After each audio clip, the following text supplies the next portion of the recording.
छात्रों, हम आपके लिए कक्षा 12 गणित अध्याय 11 त्रिविमीय ज्यामिति से एक वीडियो लेकर आए हैं, जिसका पहला प्रश्न है बिंदुओं -2, 4, -5 तथा 1, 2, 3 को मिलाने वाली रेखा की दिक् कौजियाँ ज्ञात कीजिए। तो देखो, हल देखो इसका। माना a बराबर -2, 4, -5 तथा b बराबर दे रखा है 1, 2, 3। इसलिए ए बी बराबर √1 -2 मतलब x1 -x2, तो 1 + 2 का होल वर्ग +2 -4, 2 - 1 का होल वर्ग +3 माइनस का प्लस हो जाएगा 5 का होल वर्ग। इसे हल करो। अब 2 और 1 3, 3 का वर्ग, ये कितना का -2 का वर्ग, 5 3 8 का वर्ग, तो ये हुआ भाई 3 का वर्ग 9, 2 - 2 का वर्ग 4, 8 का वर्ग 64, तो 9 4 4 8, 9 17, 7 1 6 7 √77 आया ये। ठीक है ना। अतः दिए हुए बिंदुओं को मिलाने वाली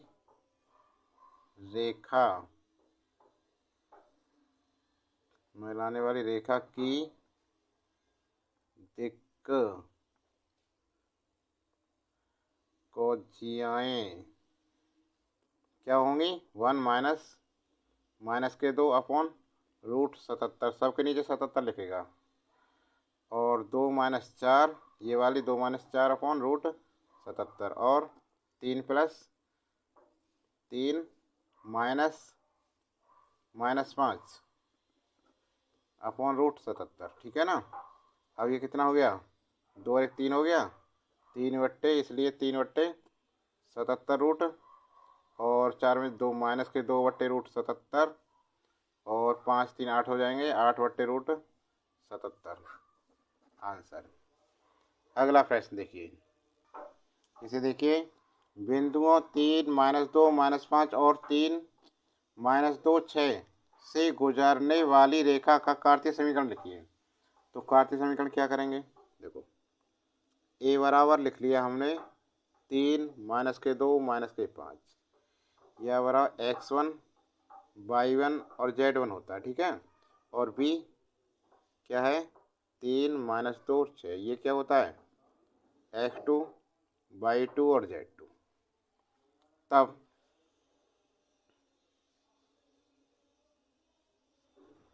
बिंदुओं ए तथा बी से गुजरने वाली रेखा का कार्तीय समीकरण क्या है? x - x1 upon x2 - x1 बराबर y - y1 upon y2 - y1 बराबर z - z1 upon z2 - z1। ठीक है ना। मान रखो इसके। अब x - x1 क्या है? 3 अपॉन 3 x2, 3 है, x2 भी देखो, ये रहे x1 x2 1, 3 - 3 बराबर y - y1 कितना है? माइनस के 2, तो ये हो जाएगा प्लस के 2 अपॉन y2 कितना? -2, और +2 बराबर z बने -5, तो +5 हो गया ये, अपॉन 6 + 6 माइनस से प्लस का 5 हो गया ये। ठीक है ना। अब देखो, ये हो गया x - 3 अपॉन 0 बराबर y + 2, ये भी 0 हो गया, z + 5 कितना हो गया? 6 5 11, यही उत्तर है। ठीक है। अगला प्रश्न, प्रश्न नंबर 3। तीसरा सवाल देखिए, बिंदुओं ए 2 2 -1 बी 3 4 2 सी 7 0 6 से जाने वाले समतल का सदिश समीकरण ज्ञात कीजिए, उसका कार्तीय समीकरण भी ज्ञात कीजिए। देखो हल देखो इसका, दिए गए बिंदुओं से जाने वाले समतल का सदिश समीकरण क्या होता है?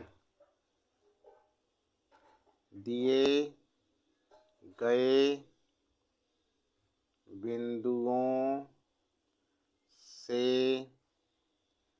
जाने वाले समतल का सदिश समीकरण ये होता है आर वेक्टर बराबर A vector plus T B vector minus A vector plus A S C vector minus A vector. ठीक है। और यहाँ क्या दे रखा है? देखो यहाँ दे रखा है हमें ए वेक्टर, क्या दे रखा है? इसे लिखेंगे 2i प्लस 2j माइनस के। ठीक है ना। और बी वेक्टर देखा है, इनमें आई जे के लिए लिख देंगे 3i plus 4j plus 2k। और सी वेक्टर हो गया 7i और j 0 हो गया प्लस 6k। इतना आ गया। ठीक है। अब इसमें देखो b माइनस ए इनमें मान रखो इसे, तो क्या करेंगे? इसलिए आर वेक्टर बराबर मान रखो सबके, ए का क्या है 2i cap plus 2j minus के, ये हो गया प्लस टी। बी वेक्टर लिखो 3i cap plus 4j cap 2k cap minus A vector, माइनस चिन्ह बदल के लिखो इन्हें, तो ये हो 2i कैप माइनस का हो जाएगा 2j और ये प्लस का हो जाएगा प्लस की। फिर प्लस एस सी वाला लिखो 7i प्लस 6k, फिर ए को चिन्ह बदल के लिखो माइनस 2i, यहीं से लिख दो माइनस 2j और प्लस की। इतना हो गया। अब इसे हल करो, आर वेक्टर बराबर ए का तो कुछ होगा नहीं, ऐसे लिखा जाइए तो 2i प्लस 2j माइनस के प्लस टी। देखो 2i में से 3i गए, 3i में से 2i घटेंगे तो कितना बचेगा i, 4j और माइनस, तो ये प्लस के 2j 2k और 1k 3k प्लस एस। इसे देखो अब 7i में से 2i गए तो कितने बचे? ये 5i 6j, ऐसे ये लिखा जाएगा माइनस 2j, 6 और 1 7k। बस यही आंसर है जी हमारा, हो गया उत्तर। ठीक है, समझ में आ गया। अब कह रहा है समतल का सदिश समीकरण हो गया, उसका कार्तीय समीकरण भी देखिए। तो दूसरा पार्ट देखा इसका, बिंदुओं ए 2 2 -1 और बी दे रखे हैं बिंदु 3 4 2 तथा सी दे रखा है बिंदु 7 0 और 6 से जाने वाले समतल का समीकरण ये होगा मॉड x माइनस 2 और y माइनस 2 z माइनस हो जाएगा प्लस 1, इनको रख दिया। अब b का देखो 3 माइनस 2 4 माइनस 2 2 प्लस का हो जाएगा 2 प्लस 1, तो इसे लिखेंगे 3 माइनस 2 4 माइनस 2 2 प्लस 1। इसी प्रकार देखो 7 माइनस 2, ठीक है ना, और 0 माइनस 2 और 6 प्लस 1 हो जाएगा।